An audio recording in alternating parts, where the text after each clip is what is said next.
Hi guys, ఈరోజు మనం భారతదేశంలో ఉన్న అత్యంత పవిత్రమైన అత్యంత పురాతనమైన క్షేత్రం గురించి తెలుసుకోబోతున్నాం. అదే కాశీ విశ్వనాథ్ జ్యోతిర్లింగం. కాశీ, వారణాసి, బనారస్ అని 3 పేర్లతో పిలువబడే ఈ దివ్య నగరం కేవలం ఒక సిటీ కాదు. ఇది స్వయంగా పరమశివుడు నివసిస్తున్న పుణ్యభూమి అని కోట్ల మంది భక్తులు నమ్ముతారు. లక్షల సంవత్సరాల చరిత్ర కలిగిన ఈ నగరం గురించి ఎన్నో రహస్యాలున్నాయి. ఎందుకు కాశీని మోక్ష నగరం అని పిలుస్తారు? ఎందుకు ఇక్కడికి వచ్చిన ప్రతి భక్తుడు జీవితంలో ఒక్కసారైనా దర్శనం చెయ్యాలని కోరుకుంటాడు? మరి ఈ నగరాన్ని స్వయంగా శివుడు ఎందుకు తన నివాసంగా ఎంచుకున్నాడు? ఈ అన్ని రహస్యాలను ఈ వీడియోలో తెలుసుకుందాం. ఇలాంటి ఆధ్యాత్మిక మరియు రహస్యమైన వీడియోల కోసం మన ఛానల్ను సబ్స్క్రైబ్ చేసి బెల్ ఐకాన్ను ప్రెస్ చేయండి. Her her Mahadev. అనాది కాలంలో బ్రహ్మ మరియు విష్ణువు మధ్య ఒక పెద్ద వివాదం జరిగిందని పురాణాలు చెప్తున్నాయి. సృష్టికర్త బ్రహ్మ గొప్పవాడా లేక జగత్రక్షకుడు విష్ణువు గొప్పవాడా అనే ప్రశ్నపై ఇద్దరి మధ్య తీవ్రమైన వాదం మొదలైంది. ఆ సమయంలో వారి మధ్యలో ఒక అనంతమైన జ్యోతి స్తంభం ప్రత్యక్షమైంది. ఆ జ్యోతికి మొదలు లేదు, అంతం లేదు. విష్ణువు వరాహ అవతారం తీసుకుని ఆ జ్యోతి అడుగు కనుగొనడానికి పాతాళం వైపు వెళ్లాడు. బ్రహ్మ హంస రూపంలో ఆ జ్యోతి అంతం కనుగొనడానికి ఆకాశం వైపు ఎగిరాడు. కాని అనేక యుగాలు ప్రయత్నించిన తరువాత కూడా ఇద్దరికీ ఆ జ్యోతి మొదలుగాని అంతంగాని కనిపించలేదు. అప్పుడు ఆ అనంత జ్యోతి మధ్య నుండి పరమశివుడు ప్రత్యక్షమయ్యాడు. అప్పుడే బ్రహ్మ మరియు విష్ణువుకు అర్థమైంది, సృష్టి, స్థితి మరియు లయానికి మూలం పరమశివుడే అని. ఆ అనంత జ్యోతి స్వరూపమే తరువాత జ్యోతిర్లింగ రూపంలో ప్రపంచంలో స్థాపించబడింది. ఆ 12 జ్యోతిర్లింగాలలో అత్యంత మహిమ కలిగిన జ్యోతిర్లింగం కాశీ విశ్వనాథ్ జ్యోతిర్లింగం.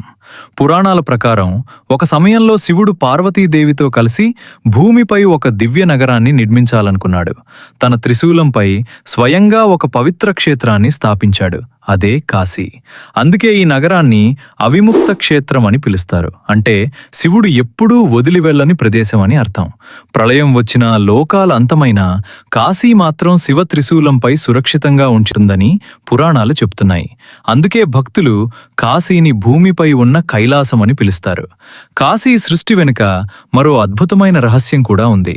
పురాణాల ప్రకారం శివుడు మరియు పార్వతీదేవి లోక కళ్యాణం కోసం భూమిపై ఒక పవిత్ర ప్రదేశం కోసం వెతుకుతున్నప్పుడు శివుడు తన త్రిశూలాన్ని ఆకాశం నుండి భూమికి విసిరాడు. ఆ త్రిశూలం పడిన ప్రదేశమే కాశీ అని చెప్తారు. అందుకే ఈ నగరాన్ని శివుడు స్వయంగా నిర్మించిన దివ్య నగరమని భక్తులు విశ్వసిస్తారు. ఇక్కడ ప్రతి గలిలో, ప్రతి వీధిలో, ప్రతి ఘాట్లో శివతత్వం నిండి ఉంటుందని చెప్తారు. కాశీ విశ్వనాథ్ మందిరం మధ్యలో కొలువై ఉన్న జ్యోతిర్లింగాన్ని దర్శించడం వల్ల అనేక జన్మల పాపాలు నశిస్తాయని నమ్మకం. విశ్వనాథ్ అంటే విశ్వానికి నాథుడు, జగం మొత్తానికి అధిపతి. ఈ లింగం ముందు నిలబడి ఒక్కసారి ఓం నమః శివాయ అని భక్తితో జపించిన శివ అనుగ్రహం లభిస్తుందని భక్తులు విశ్వసిస్తారు. ప్రతిరోజు వేలాది మంది భక్తులు దర్శనం కోసం క్యూలో నిలబడతారు.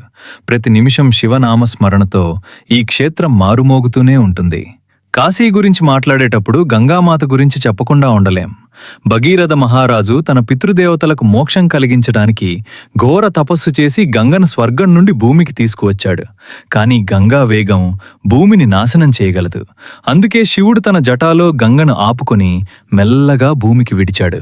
ఆ దివ్య ప్రవాహం కాశీని చేరింది. ఇక్కడ ఒక అద్భుతమైన విశేషం ఉంది. ప్రపంచంలో చాలా నదులు ఒక దిశలో ప్రవహిస్తే కాశీలో గంగా ఉత్తరవాహినిగా ప్రవహిస్తుంది. దీనిని అత్యంత మంగళకరమైన లక్షణంగా భావిస్తారు. గంగా స్నానం చేసి విశ్వనాథుని దర్శనం చేసిన వారికి అపరిమితమైన పుణ్యం లభిస్తుందని నమ్మకం. ప్రతిరోజు సూర్యోదయం సమయంలో గంగా తీరం వద్ద కనిపించే దృశ్యం నిజంగా అద్భుతంగా ఉంటుంది. వేలాది మంది భక్తులు గంగా స్నానం చేస్తూ శివ నామస్మరణ చేస్తూ కనిపిస్తారు. ఉదయించే సూర్యుడి కిరణాలు గంగా జలాలపై పడినప్పుడు ఆ దృశ్యం స్వర్గాన్ని తలపిస్తుంది. సాయంత్రం సమయంలో జరిగే గంగాహారతి అయితే మరింత విశేషం. వేద మంత్రాల నడుమ వందలాది దీపాల కాంతిలో జరిగే ఆ హారతిని చూడటానికి ప్రపంచం నలుమూలల నుండి భక్తులు వస్తుంటారు.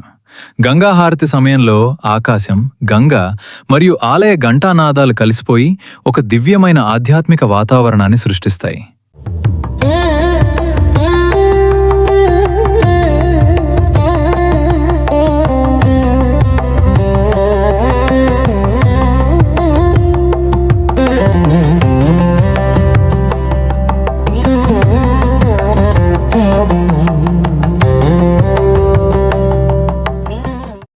కాశీలో ఉన్న అత్యంత రహస్యమైన మరియు పవిత్రమైన ప్రదేశాల్లో ఒకటి మణికర్ణిక ఘాట్. ఈ ఘాట్ వెనుక ఒక అద్భుతమైన పురాణ కథ ఉంది. పార్వతీదేవి ఆనందించింది. ఆ సమయంలో ఆమె చెవికి ధరించిన మణికర్ణిక భూమిపై పడిపోయిందని చెప్తారు. అందుకే ఈ ప్రదేశానికి మణికర్ణిక అనే పేరు వచ్చింది. అయితే ఈ ఘాట్ను ప్రపంచవ్యాప్తంగా ప్రసిద్ధి చెందినదిగా చేసింది మరో విషయం. ఇక్కడ శవదహన అగ్ని ఎప్పుడూ ఆరిపోదు.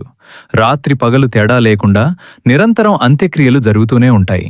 సాధారణంగా మనుషులు మరణాన్ని భయంతో చూస్తారు, కానీ కాశీలో మరణాన్ని మోక్షానికి ద్వారంగా భావిస్తారు. మణికర్ణిక ఘాట్లో దహనం చేయబడిన వారికి శివుడు స్వయంగా తారక మంత్రాన్ని ఉపదేశించి జనన మరణ చక్రం నుండి విముక్తి కలిగిస్తాడని భక్తుల నమ్మకం. అందుకే జీవితంలో చివరి రోజులను కాశీలో గడపాలని అనేక మంది కోరుకుంటారు. ఇప్పటికీ కాశీలో ప్రత్యేకంగా మోక్ష భవనాలు ఉన్నాయి. జీవితాంతం శివసన్నిధిలో గడపాలని కోరుకునేవారు అక్కడ నివసిస్తుంటారు. కాశీ యాత్రలో మరొక ముఖ్యమైన ఆలయం కాలభైరవ స్వామి ఆలయం. కాలభైరవుడు శివుని ఉగ్రస్వరూపం. ఆయనను కాశీనగర రక్షకుడిగా భావిస్తారు. అందుకే కాలభైరవుణ్ణి కాశీ కొత్వాల్ అని కూడా పిలుస్తారు. పురాణాల ప్రకారం కాలభైరవుని అనుమతి లేకుండా ఎవరూ కాశీలో ఎక్కువ కాలం ఉండలేరని చెబుతారు. కాశీకి వచ్చిన భక్తులు విశ్వనాథుని దర్శనంతో పాటు కాలభైరవ స్వామి దర్శనం కూడా తప్పకుండా చేశాడారు. కాలభైరవుడు భక్తుల పాపాలను తొలగించి వారిని రక్షిస్తాడని నమ్మకం. కాలభైరవుని జననం వెనుక కూడా ఒక ఆసక్తికరమైన కథ ఉంది. ఒకసారి బ్రహ్మదేవుడు అహంకారంతో శివుని గురించి అవమానకరంగా మాట్లాడాడని పురాణాలు చెబుతాయి. అప్పుడు శివుని కోపాగ్నిలో నుండి కాలభైరవుడు అవతరించాడు. ఆయన బ్రహ్మదేవుని 5వ తలను ఖండించాడు. ఆ తరువాత కాలభైరవుడు కాశీకి చేరి అక్కడే స్థిర నివాసం ఏర్పరచుకున్నాడని చెబుతారు. అప్పట్నుండి ఆయన కాశీ క్షేత్రాన్ని రక్షిస్తూ ఉన్నాడని భక్తులు విశ్వసిస్తారు. కాశీ గురించి మాట్లాడుతున్నప్పుడు మరో అత్యంత రహస్యమైన దేవత గురించి తప్పకుండా తెలుసుకోవాలి. ఆమె వరాహిదేవి. చాలామంది కాశీకి వెళ్లినా వరాహి అమ్మవారి మహిమ గురించి పూర్తిగా తెలుసుకోరు. కాని స్థాస్థానికులు మాత్రం వరాహిదేవి దర్శనాన్ని అత్యంత ముఖ్యమైనదిగా భావిస్తారు. వరాహిదేవి సప్తమాతృకల్లో ఒకరు. ఆమెను లలితా త్రిపురసుందరిదేవి సేనాధిపతిగా చెప్తారు. దైవశక్తులను రక్షించే శక్తి స్వరూపినిగా ఆమెను ఆరాధిస్తారు. పురాణాల ప్రకారం రాత్రి సమయంలో కాశీ నగరాన్ని వరాహిదేవి సంచరిస్తూ రక్షిస్తుందని నమ్మకం. అందుకే ఆమెను కాశీ క్షేత్ర రక్షక దేవతగా భావిస్తారు. కాశీలోని ప్రతి వీధి, ప్రతి ఆలయం, ప్రతి ఘాట్ వెనుక ఒక పురాణ కథ ఉంది. ఇక్కడ నడుస్తున్నప్పుడు కేవలం ఒక నగరంలో ఉన్నట్టు కాకుండా వేల సంవత్సరాల ఆధ్యాత్మిక చరిత్ర మధ్య నడుస్తున్న అనుభూతి కలుగుతుంది.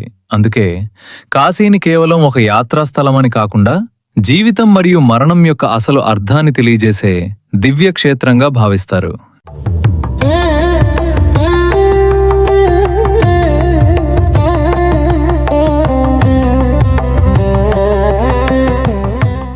ఇలాంటి మిస్టీరియస్ టెంపుల్ స్టోరీస్ కోసం సబ్స్క్రైబ్ చేయండి.